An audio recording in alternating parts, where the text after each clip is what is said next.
Now, here's my question for you guys. We talked about Jordan being on the cover.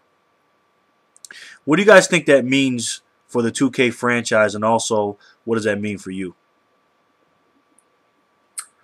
Well, I mean, Michael Jordan obviously is the best. I mean, I'll just go out and say it. And, you know, he really changed the way the game is played. And I think 2K has done that too when it comes to basketball video games. They've really changed the way that you play the game.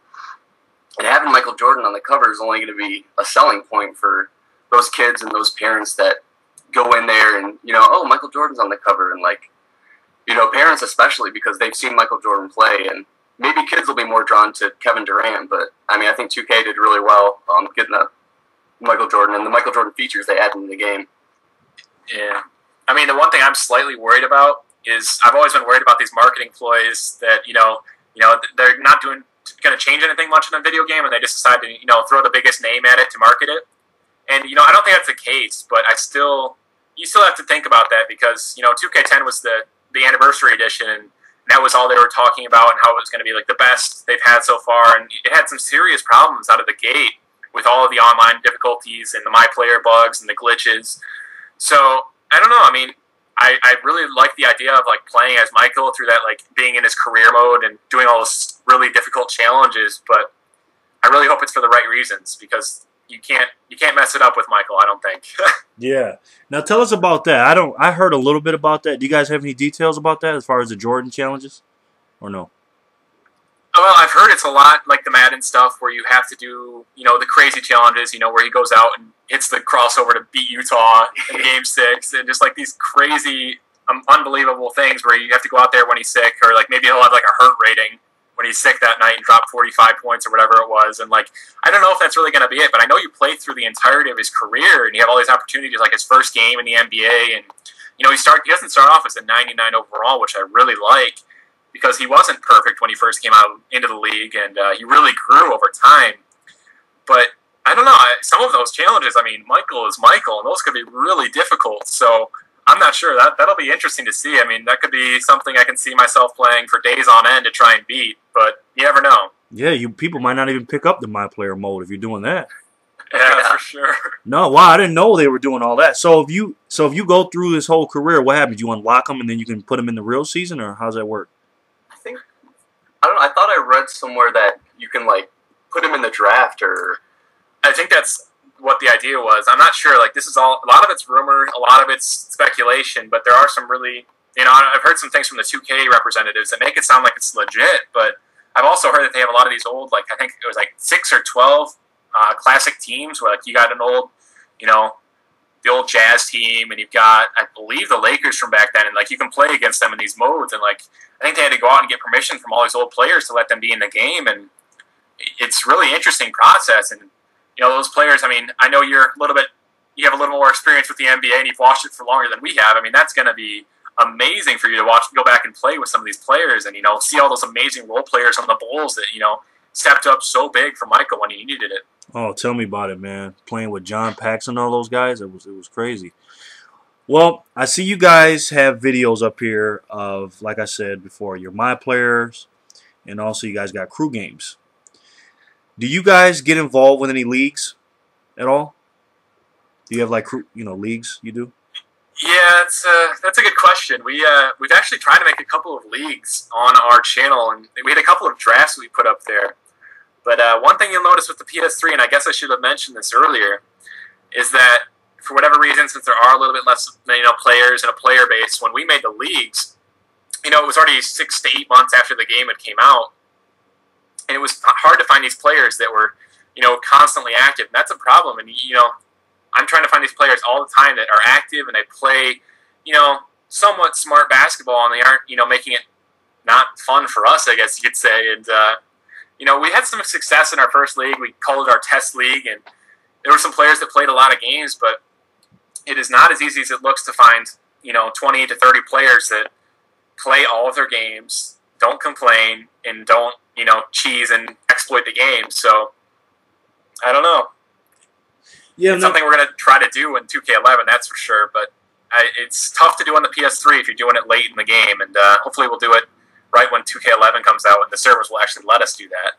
Okay. So if you do that, are you gonna record them all and put all the games up?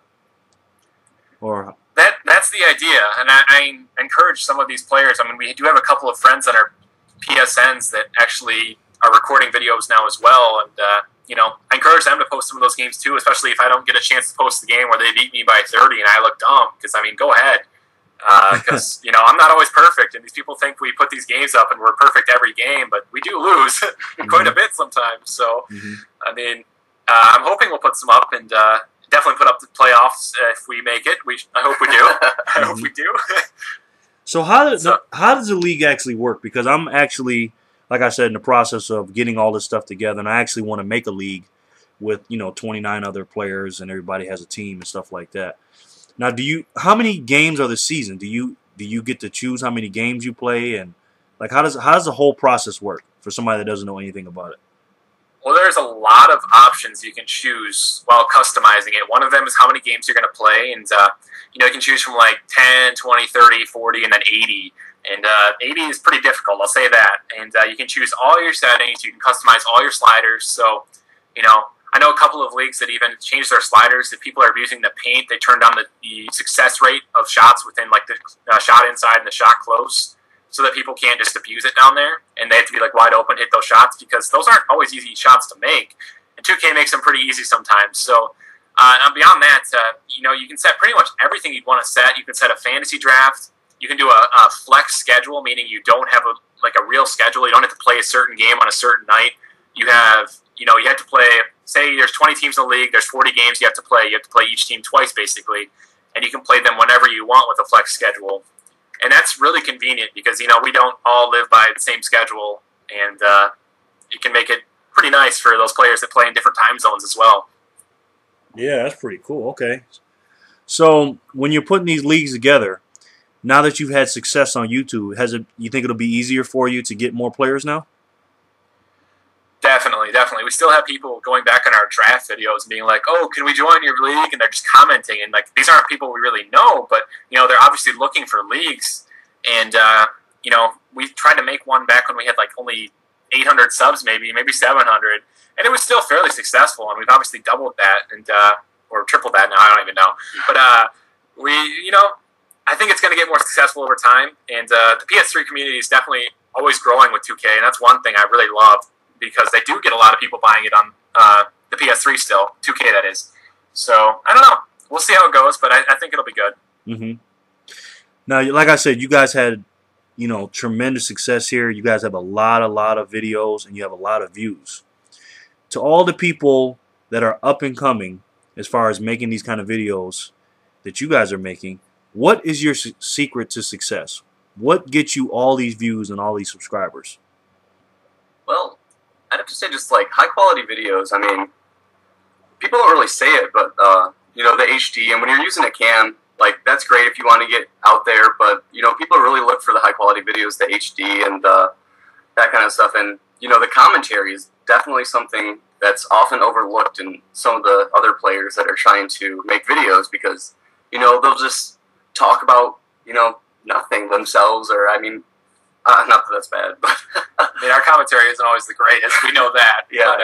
But, there's one thing that I would definitely say is, don't try and force it too much. It'll come. It'll definitely come. We started really slow, but we kept posting videos. We asked our subs what they wanted us to post, and it just, kept picking up steam. And we always like that approach that, we're always open for recommendations for games, because we don't always play 2K. I mean, we even got a Fat Princess video up on our channel. I don't know if anybody's played that, but we're pretty open, and you gotta be creative, and you gotta be open-minded. That's for sure, and you gotta be patient above all else, and definitely humble.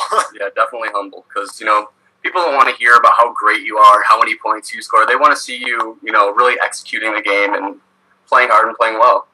Yeah, and you guys do a great job of that, and that just reminded me, and we talked about this earlier, how I seen you guys' channel. For the people that's watching this, I actually seen their channel right when it got started, right when they first started. And this is before I had my YouTube channel. I had a different account open. I was just doing it for, real estate business and stuff like that. And, I was watching Chris Smooth, and I seen that they said something on Chris Smooth's page like, "Hey Chris, great video, blah blah blah blah. Hey, why don't you check out my video?" or something like that. So I checked their video out and I was like, "Wow, this is pretty good. Humble guys, high quality videos, like you said, great gameplay." So I said, let me leave a comment. And when I left the comment, I noticed that I was the only one that left the comment. I was like, "Oh, okay. Just got started. Okay, whatever." Next thing I knew, you guys just started blowing up.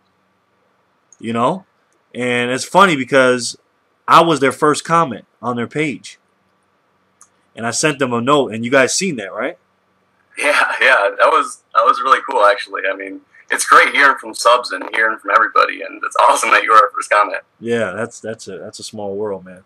So for your fans that you have now, and for your future fans that you'll get from my channel, tell us some things that we wouldn't know about you guys. Is there something that you guys don't talk about as far as the video games and your relationship with you guys? Like, what do you guys do as far as a normal day?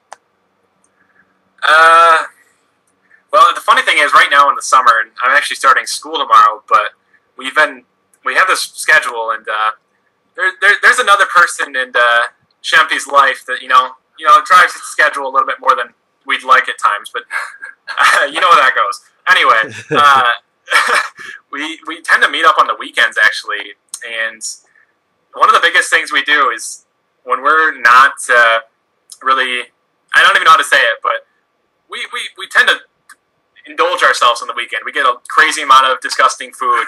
That's like the binge on the weekend, because that's when we really can play video games. He comes over to my place or I go over to his, and we take up like all of our equipment over, and that's a process in itself because we live about a half hour apart, even when we're both in town. And it's always about the food. It seems like that's the first question when we come to each other's houses is what are we eating? Because I don't know what it is, but I don't nearly eat that bad during the week, and it's like my salvation, I guess, at the end of the weekend. It's my bad day, and we all have those days, but it's kind of a tradition for us now. I don't know, and I don't know. It's just we don't really have anything really secretive, I guess. Just going to school, college students. That keeps us pretty busy. Yeah.